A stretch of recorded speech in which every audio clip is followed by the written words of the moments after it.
Hi guys, welcome to Study with Scarlett YouTube channel. So இந்த வீடியோவில் நம்ம என்ன பார்க்க போகிறோம்னா நியூக்ளியை சாப்டர் பார்க்க போகிறோம். கிளாஸ் 12ல் உள்ள சாப்டர். ஓகே, ஸோ இந்த சாப்டர் ஃபுல் சாப்டர் நம்ம இந்த வீடியோவில் பார்க்கலாம். அதுக்கு முன்னாடி இப்போ தான் நீங்கள் நம்ம சேனலை ஃபர்ஸ்ட் டைம் பார்க்குறீங்கன்னா சப்ஸ்கிரைப் பட்டன் கிளிக் பண்ணிக்கோங்க. ஸோ தட் நம்ம சேனலில் போடுற புது வீடியோஸ் உங்களுக்கு உடனடியாக வந்து சேரும். அண்ட் நம்ம சேனலோட டெலிகிராம் குரூப்பையும் ஃபாலோ பண்ணிக்கோங்க. அண்ட் வேறு ஏதாச்சும் வீடியோ வேணுன்னா கமெண்ட்டில் கேளுங்க. ஓகே, ஸோ நம்ம இப்போ பார்க்க போகிற சாப்டர் நேம் என்னென்னு பார்த்தீங்கன்னா நியூக்ளியை. ஸோ நியூக்ளியைனா என்னென்னு உங்களுக்கு தெரியும். Nucleus. Okay, so nucleus, atomic nucleus அப்படின்னா என்னென்னு பார்த்தீங்கன்னா அந்த அட்டாமிக் நியூக்ளியஸில் என்னெல்லாம் இருக்குது, அதில் இருக்கிற ஃபங்க்ஷன்ஸ் என்ன, அண்ட் அதில் என்னென்னலாம் நம்ம பார்க்கணும் எல்லாத்தையுமே நம்ம இப்போ இந்த வீடியோவில் பார்க்கலாம். ஓகே, ஸோ ஃபஸ்ட்டு நியூக்ளியங்கிற வரதுலேயே உங்களுக்கு தெரிஞ்சுக்க வேண்டிய டேர்ம் என்னென்னு பார்த்தீங்கன்னா நியூக்ளியான்ஸ். ஸோ நியூக்ளியான்ஸ்னால் என்னென்னா ஒரு ஆட்டமோட நியூக்ளியஸில் protons plus neutrons is known as nucleons. Okay, so protons and neutrons are known as nucleons. Number of protons plus number of neutrons is known as nucleons. அப்போ உங்களுக்கு ஒரு ஆட்டம் கொடுத்து ஃபைண்ட் த நியூக்ளியான்ஸ்னு கேட்டால் நீங்கள் ப்ரோட்டான்ஸையும் நியூட்ரான்ஸையும் ஆட் பண்ணணும். ஓகே, and then பார்த்தீங்கன்னா atomic number. So atomic number பொறுத்த வரைக்கும் உங்களுக்கு தெரியும் it is nothing but the number of protons. Okay, so number of protons is the atomic number. And then mass number பொறுத்த வரைக்கும் mass number is nothing but the total number of protons plus neutrons. Okay, so protons plus neutrons தான் உங்களுக்கு mass number. So இந்த மாதிரி terms நீங்கள் தெரிஞ்சு வச்சுக்கணும். that is nucleons, atomic number, mass number. next நீங்கள் தெரிஞ்சுக்க வேண்டிய டேர்ம் என்னென்னு பார்த்தீங்கன்னா nuclear mass. Okay, so nuclear mass is the total number of protons and neutrons. then coming to nuclide. nuclide it is a specific nucleus of an atom.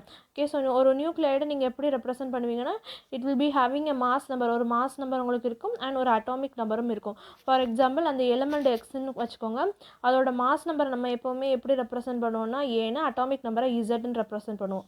So ஒரு atomic number ஒரு mass number, இந்த இது பேர் தான் ஒரு nuclide. Okay, nuclide, fine. So இதுக்கடுத்து நம்ம various terms பார்க்க போகிறோம். ஃபஸ்ட்டு பார்க்க போகிறது என்னென்னு பார்த்தீங்கன்னா நம்ம என்னதெல்லாம் பார்க்க போகிறோம் நான் எழுதிடுது, அதுக்கடுத்து I will explain. Isotopes, isobars, isotones. Okay, so இது ஆல்ரெடி நான் உங்களுக்கு ஸ்டேட்ஸ் ஆஃப் மேட்டர் சாப்டரில் எக்ஸ்பிளைன் பண்ணியிருப்பேன். அந்த வீடியோ பார்த்தவங்க இந்த போர்ஷனை ஸ்கிப் பண்ணிடுங்க. இது அப்படி நீங்கள் அந்த வீடியோ பார்த்து அகெயின் உங்களுக்கு இது பார்க்கணுன்னு தோணுச்சுன்னா you can listen. Okay, so ஐசோடோப்ஸ்னால் என்னென்னு பார்த்தீங்கன்னா same atomic number. Okay, same atomic number but different mass number. Same atomic number but different mass number. Okay, so atomic நம்பரை நம்ம இசட்னு சொல்லுவோம், மாஸ் நம்பரை நம்ம வந்து ஏன்னு சொல்லுவோம். கன்ஃபியூஸ் ஆகாமல் இருக்குன்னு உங்களுக்கு atomic number mass number A N M N எழுதுதேன். ஓகே, ஸோ ஐசோபார்ஸ் பொறுத்த வரைக்கும் just opposite, same mass number and different atomic number.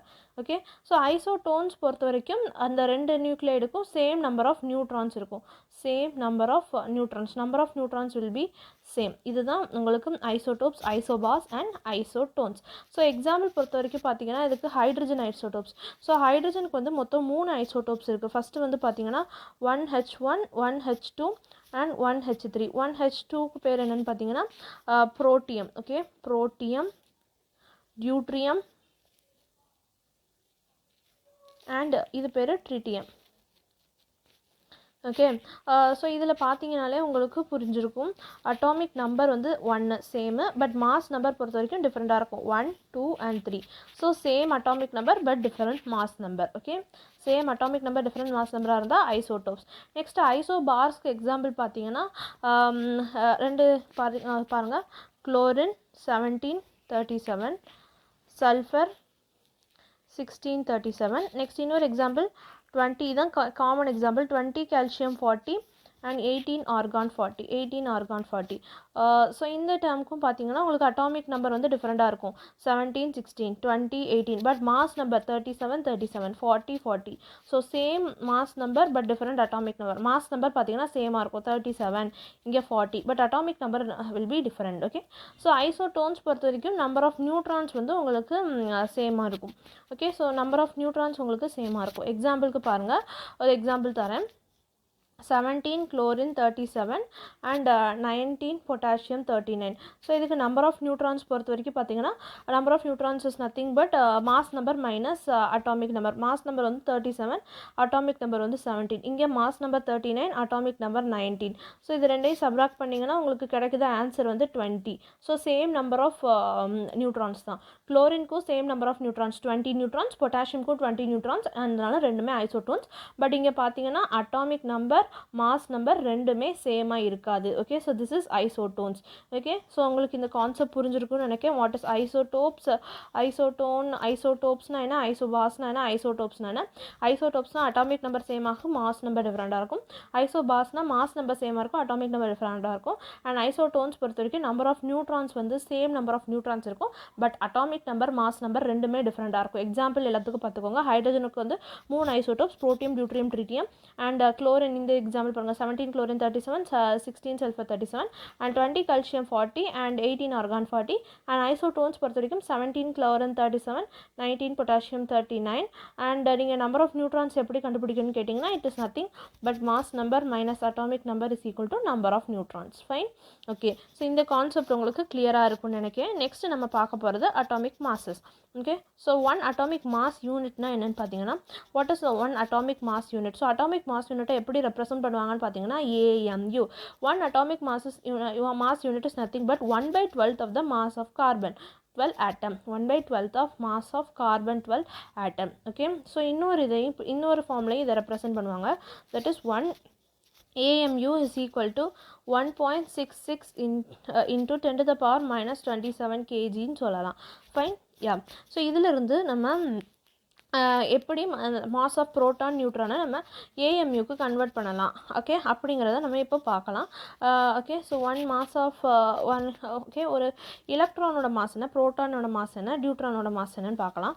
Mass of electron. Okay, so ரெண்டு வேல்யூவில் பார்க்கலாம், ஏஎம்யூவில் பார்க்கலாம் அண்ட் ஏஎம்யூலையும் கேஜிலையும் பார்க்கலாம். Mass of electron, next mass of proton, ரெண்டு வேல்யூ நம்மளுக்கு கிடைக்கும். அண்ட் நெக்ஸ்ட் பார்த்தீங்கன்னா mass of neutron. Okay, so நம்ம ரெண்டு வேல்யூலையுமே பார்க்கலாம். ஃபஸ்ட்டு நம்ம மாஸ் ஆஃப் எலக்ட்ரான் வந்து கேஜியில் பார்க்கலாமா? யா, ஃபைன். ஃபஸ்ட் நம்ம கேஜியில் பார்க்கலாம். கேஜி பொறுத்த வரைக்கும் உங்களுக்கு it is 9.11 into 10 to the power minus 31 kg. And mass of proton பார்த்தீங்கன்னா 1.67 into 10 to the power minus 27. Okay, so approximately 2 digit மட்டும் நம்ம எழுதிக்கலாம். அண்ட் நியூட்ரான் பொறுத்த வரைக்கும் சேம் மாஸ் தான், 1.67 into 10 to the power minus 27 kg. Next நம்ம ஏஎம்யூவில் பார்க்கலாம். தட் இஸ் அட்டாமிக் மாஸ் யூனிட்டில் பார்க்கலாம். So mass of electron and atomic mass unit is 0.00055 AMU. And next பார்த்தீங்கன்னா ப்ரோட்டான் பொறுத்த வரைக்கும் 1.0073 AMU. அண்ட் இதுக்கு 1.0086 AMU. ஸோ நீங்கள் கேட்கலாம், இதுக்கு 6-7 இதுக்கும் 6-7 தானே, ஏன் வந்து டிஃப்ரெண்ட் AMU இருக்குன்னு. இதோட அக்யூரேட் வேல்யூ பார்த்தீங்கன்னா 1.6726 into 10 to the power minus 27 kg. And similarly இதுக்கு பார்த்தீங்கன்னா 1.6749 into 10 to the power minus 27. So அதான் இந்த மாதிரி ஒரு ஸ்மால் வேரியேஷன் இருக்குது. அண்ட் இது எப்படி கன்வெர்ட் பண்ணுறது? ஓகே, உங்களுக்கு இந்த கேஜியில் வேல்யூ தெரிஞ்சு எப்படி ஏஎம்யூ கன்வெர்ட் பண்ணுறதுன்னு கேட்டிங்கன்னா அதுக்கு ஒரு சொல்யூஷன் இருக்குது. 1 AMUவோட கேஜி வேல்யூ பார்த்தீங்கன்னா 1 AMU is equal to 1.66 into 10 to the power minus 27 kg. Okay, so 1.66 into 10 to the power. அப்புறம் நம்ம அப்ராக்சிமேட் வேல்யூ கண்டுபிடிச்சி நம்ம எழுதிக்கலாம். ஜஸ்ட் டிவைட் பண்ணால் உங்களுக்கு கிடச்சிடும். ஓகே, ஸோ இந்த டீட்டெயில்ஸ் ஜஸ்ட் தெரிஞ்சு வச்சுக்கோங்க. That this is not that much important. உங்களுக்கு ஜஸ்ட் நீங்கள் தெரிஞ்சுக்கிறதுங்கிறதுக்காண்டி தான் நான் உங்களுக்கு இந்த கான்செப்ட் வந்து சொன்னேன். நம்ம நெக்ஸ்ட் கான்செப்ட்குள்ளே போகலாம். Electron volt. Okay, so next concept என்னென்னு பார்த்தீங்கன்னா எலக்ட்ரான் வோல்ட். ஓகே, ஸோ உங்களுக்கு எலக்ட்ரான் வோல்ட் நம்ம எப்படி ரெப்ரசென்ட் பண்ணுவோம் தெரியும். EV, E for electron and V for volt. Fine. Yeah, so electron volt பொறுத்த வரைக்கும் 1 EV அப்படின்னா என்னன்னு தெரியும் உங்களுக்கு. 1.6 into 10 to the power minus 19 joule. Okay, so million electron volt. 1 million electron வோல்ட்னா I'm sorry 1 mega I'm confusing, sorry, not million or a mega electrovolt. I am going to say about 1 AMU. Okay, we are going to say about 1 AMU. 1 AMU வந்து எத்தனை electron வோல்ட்னு பார்த்தீங்கன்னா 931 MeV. Okay, so this is about the electron volt concept, MeV. Okay, yeah, fine. Yeah, next நம்ம concept போகலாம். Okay, so நம்ம வந்து relationship between the radius and ரேடியஸ்க்கும் உங்களோட mass நம்பருக்கும் relationship between radius and mass நம்பருக்கு என்ன ரிலேஷன்ஷிப் இருக்குங்கிறத நம்ம இப்போ பார்க்கலாம். ரேடியஸ் அண்ட் யுவர் மாஸ் நம்பருக்கு என்ன ரிலேஷன்ஷிப் இருக்குன்னு பார்க்கலாம். we already know that. Okay, so volume of a nucleus. Okay, இந்த வால்யூம் வந்து நியூக்ளியஸோட வால்யூம் வந்து it is directly proportional to mass number. Okay, so nucleus is just a sphere. So ஸ்பியரோட volume என்ன, it is 4/3 pi r cube which is directly proportional to A. Okay, அப்போ உங்களுக்கு இதிலிருந்தே தெரிஞ்சிருக்கும். That is the R cube is directly proportional to A. அப்போ R is directly proportional to அதோட inverse. So A power 1/3. Radius is directly proportional to 1/3 power of mass number. அப்போ நம்ம இங்கே ஒரு கான்ஸ்டன்ட் இன்ட்ரடியூஸ் பண்ணால் R is equal to R0 into A power 1/3. இந்த R0வோட value என்னென்னு பார்த்தீங்கன்னா it is a constant. And இந்த R0வோட வேல்யூ என்னென்னு பார்த்தீங்கன்னா 1.2 பிகோமீட்டர். 1.2 பிகோமீட்டர். ஃபைன். ஸோ நான் இன்னொரு தடவை சொல்லுதேன். R is directly proportional to A power 1/3 and that is R is equal to R0 ஒரு கான்ஸ்டன்ட் இன்ட்ரடியூஸ் பண்ணதும் அண்ட் அந்த கான்ஸ்டன்டோட வேல்யூ என்னென்னு பார்த்தீங்கன்னா R0 வேல்யூ இஸ் 1.2 பிகோமீட்டர். ஃபிகோனா என்னன்னா 10⁻⁻15. So 1.2 into 10⁻⁻15 metre. ஸோ ஃபிகோமீட்டரில் கேட்டாங்கன்னா நீங்கள் 1.2ஆல் மல்டிப்ளை பண்ணணும். அண்ட் மீட்டரில் கேட்டாங்கன்னா 10⁻⁻15 எக்ஸ்ட்ரா கொடுக்கணும். ஃபைன். யா, நெக்ஸ்ட் நம்ம பார்க்க போகிறது what is the nuclear density. So இந்த வேல்யூ வந்து ஃபிக்ஸட், நம்ம கண்டுபிடிச்சிடலாம். நியூக்ளியர் டென்சிட்டி வேல்யூ எப்படி கண்டுபிடிக்குங்கிறத பார்க்கலாம். ஸோ டென்சிட்டி பொறுத்த வரைக்கும் it is mass by volume. Okay, so density பொறுத்த வரைக்கும் it is mass by volume. Okay, mass பொறுத்த வரைக்கும் நம்மளுக்கு தெரியும். ஓகே, ஸோ த மாஸோட ஹோல் மாஸ் ஆஃப் நியூக்ளியஸ்னா small mass into that A is nothing but your mass number. And similarly உங்களுக்கு volume பொறுத்த வரைக்கும் 4/3 pi R0³ into A. Okay, okay fine. So இது எல்லாத்தையும் வச்சு நம்ம இந்த வேல்யூ வச்சு சால்வ் பண்ணி நம்ம கண்டுபிடிச்சா உங்களுக்கு என்ன வரும்னு பார்த்தீங்கன்னா you will be getting one value that is the nuclear density value equal to 2.3 into 10⁻17 kilogram per metre cube.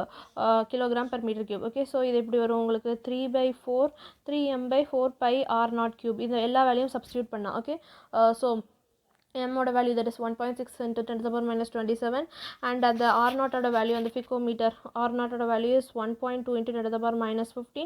இது எல்லா வேல்யூ சப்ஸ்டியூட் பண்ணால் உங்களுக்கு கிடைக்கிற வேல்யூ இதுதான். So nuclear density is equal to 2.3 into 10⁻17 kilogram per metre cube. Fine. Yeah, so நம்ம இப்போ next concept போகலாம். Next concept is mass defect. What is mass defect? Okay, so mass defect in பார்த்தீங்கன்னா the difference between the rest mass of the nucleus and the sum of rest mass of its constituent nucleons. Okay, so mass defect பொறுத்த வரைக்கும் அந்த நியூக்ளியஸோட rest மாஸும் அந்த நியூக்ளியஸோட rest மாஸும் and then the sum of the rest masses of its constituent nucleons அதுதான். Okay, so del m அந்த value பார்த்தீங்கன்னா Z என்னது? Z is nothing but the atomic number. So atomic number into mass of protons. அதில் இருக்க protons plus A minus Z. A minus Z ன்னு பார்த்தீங்கன்னா it is A minus Z is nothing but mass number minus atomic number neutron. Okay, so Mn minus the total mass. Okay, so இது என்னன்னு பார்த்தீங்கன்னா mp is the mass of proton. mp is nothing but it is the mass of proton. So a value பொறுத்த வரைக்கும் உங்களுக்கு என்ன, z value பொறுத்த வரைக்கும் a value is nothing but your mass number and z value is atomic number. So a minus z is nothing but the number of neutrons. A minus z is number of neutrons. A minus z value is nothing but the number of neutrons. Fine. Yeah, number of neutrons. Okay, then n is nothing but mass of neutron and total m is the mass of nucleon. Fine. So இதுதான் உங்களுக்கு இதுதான் mass defect ஓட value. இந்த formula பார்த்துக்கோங்க. Fine. Next பார்த்தீங்கன்னா நம்ம பார்க்க போகிற concept is about the binding energy. Binding energy. So binding energy is nothing but it is represented as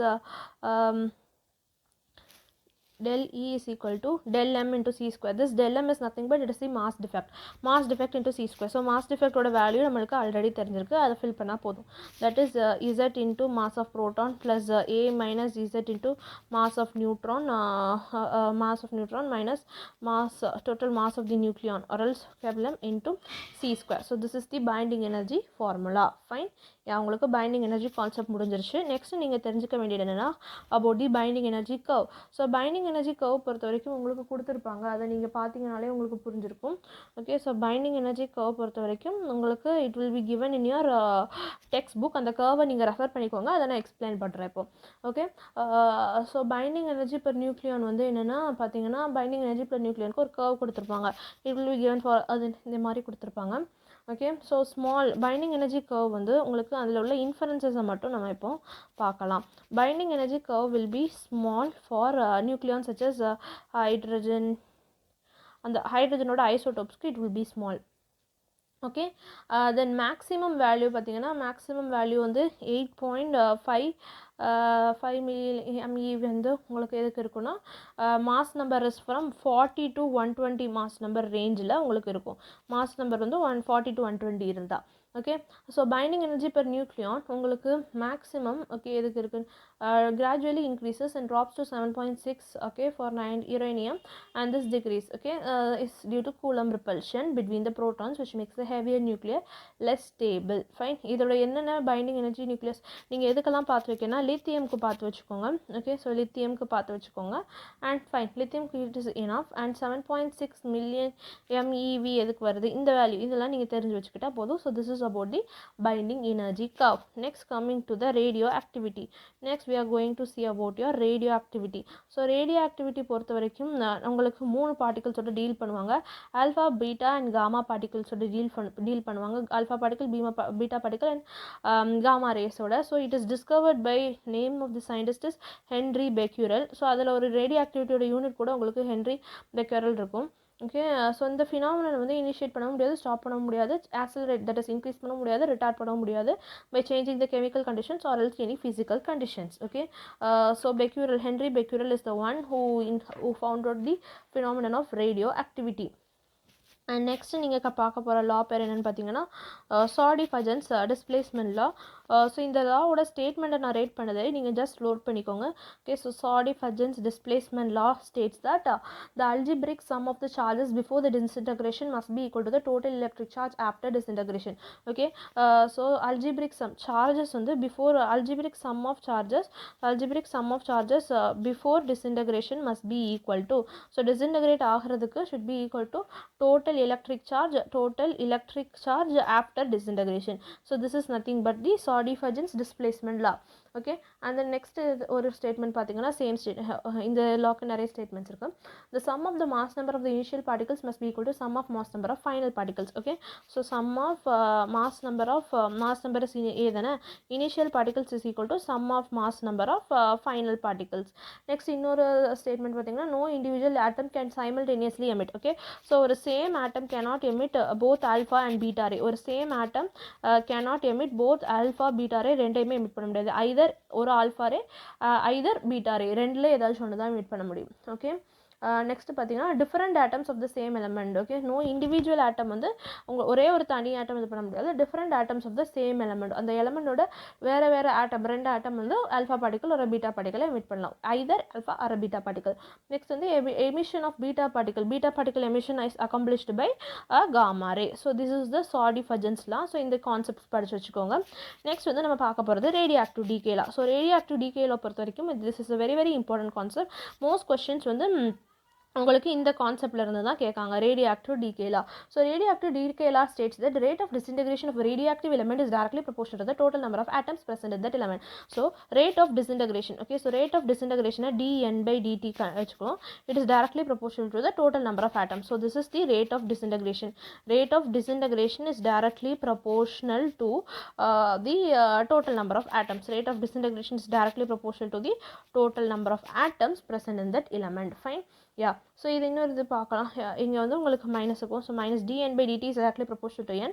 and நீங்கள் ஒரு கான்ஸ்டன்ட் இன்ட்ரடியூஸ் பண்ணிங்கன்னா minus dN/dt is directly proportional to n. So ஒரு constant lambda போட்டோம்னா it is equal to lambda into n. So இந்த lambda என்னன்னு பார்த்தீங்கன்னா this is the disintegration constant. Fine, so this is the disintegration constant, and while integrating you have to உங்களுக்கு integrate பண்ண தெரிஞ்சிருக்கும்னு நினைக்கிறேன். Okay, so இந்த ஃபார்மேட்டில் இருக்கிறத integrate பண்ணால் we will get ஒரு nice formula we will be getting which is nothing, n is equal to n0 e power of minus lambda t. Okay, so இந்த ரெண்டு ஃபார்முலா வச்சு தான் நீங்கள் நிறைய இதை கான்செப்ட் சால்வ் பண்ண போகிறீங்க. Option 1 and this 2 formulas, formula 1 and formula 2, disintegration constant and n is equal to n0. Maximum problem வந்து I mean to say formula number 2ல இருந்து தான் maximum number of problems based on this will be asked. Next நம்ம பார்க்க போகிறது half life and mean life. Okay, so half life and mean life பொறுத்த வரைக்கும் just நான் உங்களுக்கு ஃபார்முலா மட்டும் தான் சொல்ல போகிறேன். நீங்கள் டெரிவேஷன் வந்து உங்களுக்கு எக்ஸாம் பாயிண்ட் ஆஃப் வியூவில் தேவையில்லை, தியரி எக்ஸாம்க்கு மட்டும் தெரிஞ்சுக்கிட்டா போதும். Half life is nothing but the time in which half of the radioactive element is described to half life period. Okay, and the radioactive element வந்து half degrade ஆகுது இந்த half life periodல. Okay, so it is represented by ரெண்டு formula இருக்கு. Okay, yeah, so T half is nothing but is equal to, I'm sorry, T half is equal to T half na half life period is equal to 2.303 log, I'm sorry, okay, so T half equal to 0.693 by lambda. So in the formula ரொம்ப important formula 0.693 by lambda. Okay,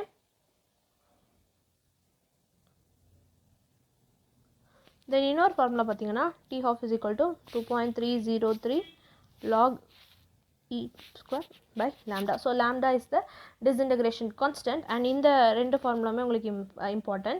Okay, so half life ஓட significance என்னன்னு பார்த்தீங்கன்னா it will give the data about the relative stability and the stability of an object, and okay, so stability பொறுத்த வரைக்கும் longer half life na more stable, shorter half life ஓட longer half life na more stable, longer the half life more stable it is. Okay, fine. Yeah, next நம்ம இன்னொரு formula இருக்குது, how to find the number of half life, number of radioactive nuclei left undecayed இந்த small என்னா left undecadeங்கிறத நம்ம small n எடுத்துக்கிட்டோன்னு பார்த்தீங்கன்னா left undecayed. Okay, அது decay ஆகலை ரேடியோஆக்டிவிட்டி ப்ராசஸில். அப்படி பார்த்தீங்கன்னா உங்களுக்கு கிடைக்க போகிற அந்த வேல்யூ படி பார்த்தீங்கன்னா n is equal to n0 into 1/2 n, and next பார்த்தீங்கன்னா this n. Okay, so this undecayed thing is equal to n is equal to n0. So இந்த ஃபார்முலா உங்களுக்கு நிறைய இதில் யூஸ்ஃபுல்லாக இருக்கும், t divided by t half. So இந்த formula ரெண்டையும் நீங்கள் நல்லா பார்த்து வச்சுக்கிட்டிங்கன்னா it will be useful for many things. இந்த ஃபார்முலாவை நீங்கள் யூஸ்வலாக n/n0 is equal to 1/2 போட்டுட்டு உங்களுக்கு அந்த t கொடுத்துருப்பாங்க அண்ட் t half. ஓகே, ஒரு எலமெண்ட் கொடுத்துருப்பாங்க அண்ட் அந்த உங்களுக்கு இதை எக்ஸ்பிளைன் பண்ணதை நான் n/n0 is equal to 1/2 into t/t halfனு கொடுத்துருவாங்க. ஓகே, ஸோ உங்களுக்கு என்னதெல்லாம் கொடுத்துருவாங்கன்னா அந்த டிகே ஆனது. ஓகே, ஸோ இனிஷியல் எவ்வளோ இருந்தது, எவ்வளோ டிகே ஆச்சு, அண்ட் அது போக உங்களுக்கு அந்த டைம் t half கொடுத்துட்டு இது எவ்வளோ டைம் அந்த இதோட இருக்குது, அந்த டேட் எவ்வளோ அப்படி கேட்டுருவாங்க. ஸோ நீங்கள் அப்படி இதை சால்வ் பண்ணிங்கன்னா உங்களுக்கு மோஸ்ட் ப்ராபப்ளி வந்து 1/2 வரும், அல்லது 1/4 வந்துச்சுன்னா நீங்கள் 1/2 the whole square போட்டுக்கணும். ஓகே, அல்லது 1/8 இந்த மாதிரி வேல்யூ தான் வரும். So 1/8 the whole square, whole cube, 1/2 the whole cube. So இது ரெண்டுமே 1/2 is whole cube is equal to 1/2 the whole t bar of t 1/t2 அப்படி இருக்கும். ஓகே, ஸோ அந்த பட்சத்தில் நீங்கள் என்ன பண்ணலான்னா 1/2 இப்போ உங்களுக்கு 1/8 வந்திருக்கு. Okay, so 1/8 is equal to 1/2 into t/t half. அப்போ இந்த வந்து 1/2 the whole cubeன்னு எழுதிக்கலாம். So 1/2 into t/t half. So அப்போ நம்ம இது 1/2 விட்டுட்டு இதை கம்பேர் பண்ணால் போதும். So t/t half is equal to 3.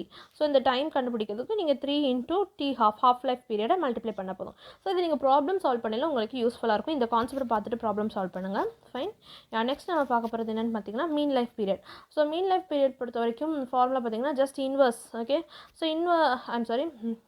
mean life period is the inverse of what is that, disintegration constant.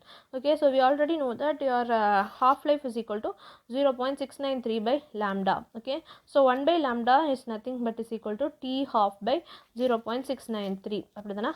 Thus your mean life is equal to t half divided by 0.693. அவ்வளோதான். And 1/0.693 வந்து 1.44. So 1.44 into t half. So இந்த மாதிரி value வச்சு நீங்கள் கண்டுபிடிச்சிடலாம் your mean life.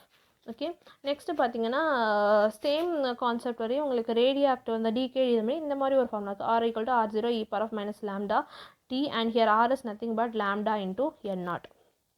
Okay, and r is equal to lambda into n0 ஒரு value வரும், and r equal to lambda n ஒரு வேல்யூ வரும். ஃபைன்.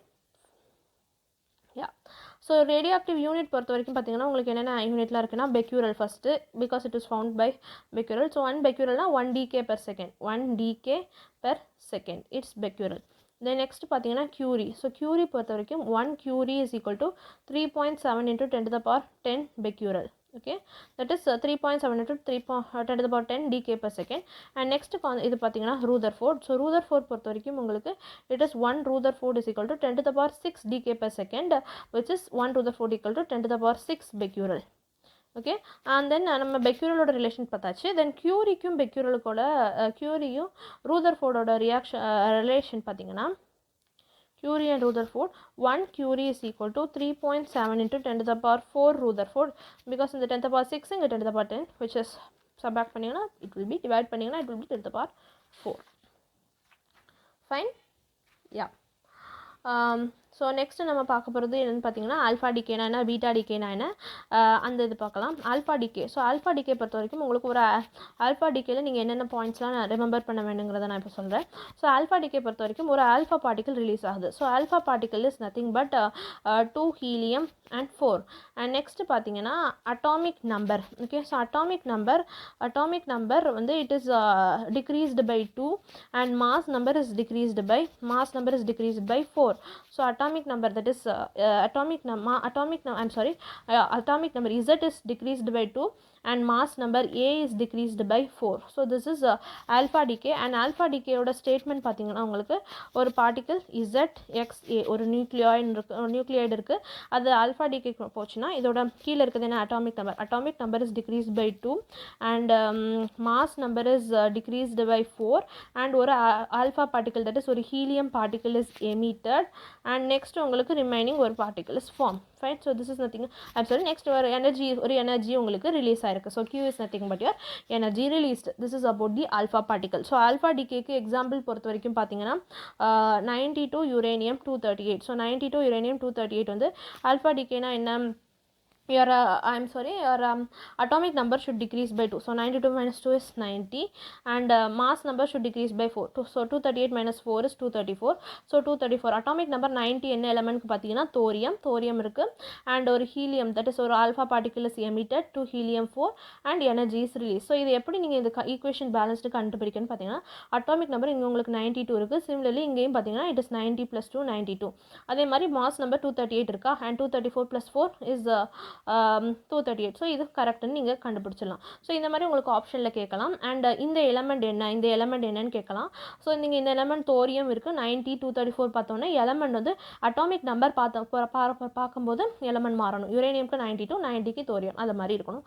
ஸோ இது இந்த எலமெண்டோட அட்டாமிக் நம்பர் படிக்கணும்னு அவசியம் இல்லை. நீங்கள் பார்த்தாலே உங்களுக்கு ஓரளவு அந்த ஆப்ஷன்ஸ்லாம் மேட்ச் ஆகாத மாதிரியே தான் இருக்கும். ஓகே, ஸோ ஒரு எக்ஸாம்பிள் பார்த்தாச்சு. நெக்ஸ்ட் நம்ம பார்ப்போம் வந்து பீட்டா டிகே பார்க்கலாம்.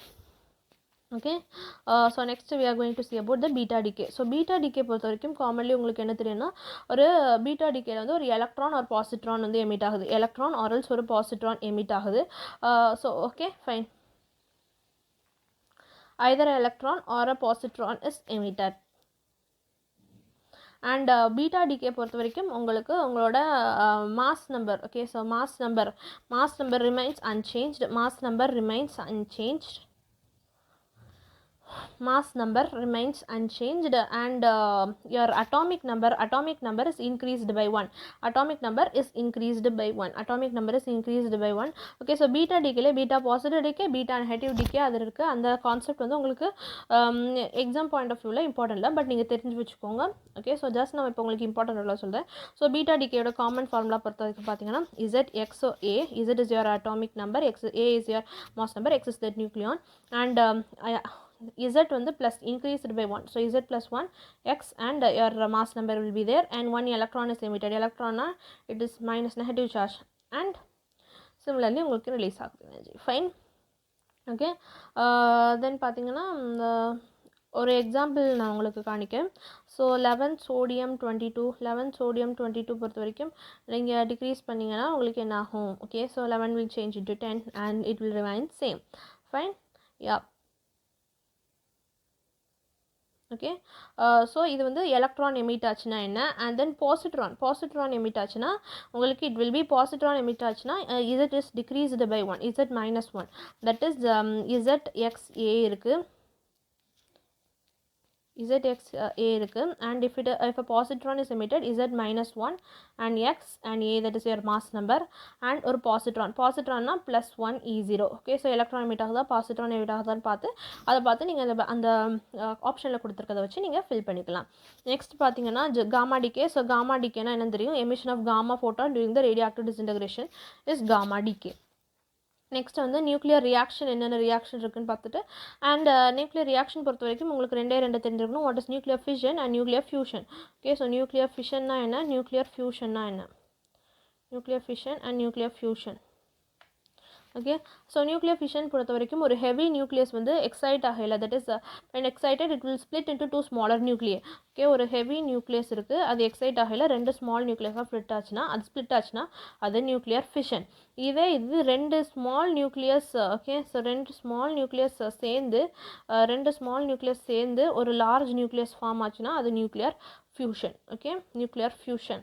ஃபைன். டூ லைட் நியூக்ளியை அண்ட் இதுக்கு டெம்பரேச்சர் பார்த்தீங்கன்னா ஃபியூஷனுக்கு temperature should be high temperature should be high. Fine. Yeah. Okay. So நம்ம இப்போ நியூக்ளியர் ஃபிஷனுக்கு ஒரு எக்ஸாம்பிள் பார்த்துடலாம், நியூக்ளியர் ஃபியூஷனுக்கு ஒரு எக்ஸாம்பிள் பார்க்கலாம். நியூக்ளியர் ஃபிஷன் பொறுத்த வரைக்கும் பார்த்தீங்கன்னா உங்களுக்கு எக்ஸாம்பிள் 92 யுரேனியம் 235 வந்து இட் வில் ரியாக்ட் வித் ஒரு நியூட்ரானோட ரியாக்ட் ஆகி it will split. Okay, xenon 140 54 xenon 140 ரெண்டு ஸ்மால் எலமெண்ட் யுரேனியம் வந்து it is splitting into xenon ஆகும், ஸ்ட்ரான்ஷியம் ஆகும், it is splitting. So strontium பொறுத்த வரைக்கும் 38 ரெண்டு small element 38 strontium 94 and 28. Okay, so this is the nuclear fission. So nuclear ஃபிஷனுக்கு பொறுத்த வரைக்கும் கண்டிஷன் என்னென்னு பார்த்தீங்கன்னா mass number should be greater than 230. Okay, mass number should be greater than 230. This is the condition for nuclear fission. Okay, so nuclear fusion பொறுத்த வரைக்கும் ரெண்டு light நியூக்ளியை it will join and form a heavy நியூக்ளியை. So nuclear fusion பொறுத்த வரைக்கும் it requires high temperature வந்து ரொம்ப ஹையாக இருக்கணும், high temperature. Okay, so 3 reaction வந்து செயின் ரியாக்ஷன் மாதிரி கொடுக்கேன் பாருங்கள். One hydrogen react form 1H2 plus ஒரு plus 0.42 million electron volt, 1H2 plus 1H2, it will form 2 helium. Okay, 2 helium 3 plus 0 N1. Okay, so this is I am just writing this for your உங்களுக்கு ஒரு example மாதிரி தான் எழுதுகிறேன். This is 0.42 and 1H2 plus 1H2 is equal to 1H3 plus 1H1 plus 4.03. Okay, so this is an example for nuclear fusion. Okay, இதில் என்ன 0.42 3.27 4.03 இது value note பண்ணி வச்சுக்கோங்க. அண்ட் நியூக்ளியர் ரியாக்டர்னா என்னென்னு பார்த்தீங்கன்னா நியூக்ளியர் ரியாக்டரில் தான் அந்த ரியாக்ஷன் எல்லாமே நடக்குது. And this is initiated where it is initiated maintained and controlled. the nuclear reactions or nuclear chain reactions are initiated, maintained and controlled. and அந்த பொறுத்த வரைக்கும் அதில் கூலர் என்ன, அதில் என்னென்னலாம் யூஸ் பண்ணுறாங்க, அந்த காம்போனன்ட்ஸ் இருக்கும். So that is not much important, but நீங்கள் அந்த கான்செப்டை just read it in your NCERT. fine. Yeah, so இதோட இந்த வீடியோ நான் முடிக்கிறேன். அண்ட் இந்த வீடியோ உங்களுக்கு பிடிச்சிருந்தா லைக் பண்ணுங்கள், ஷேர் பண்ணுங்கள், கமெண்ட் பண்ணுங்கள், மறக்காமல் ஸ்டடி வித் ஸ்காலர் யூடியூப் சேனலுக்கு சப்ஸ்கிரைப் பண்ணி சப்போர்ட் பண்ணுங்கள். ஸோ தேங்க்யூ ஃபார் வாட்சிங்.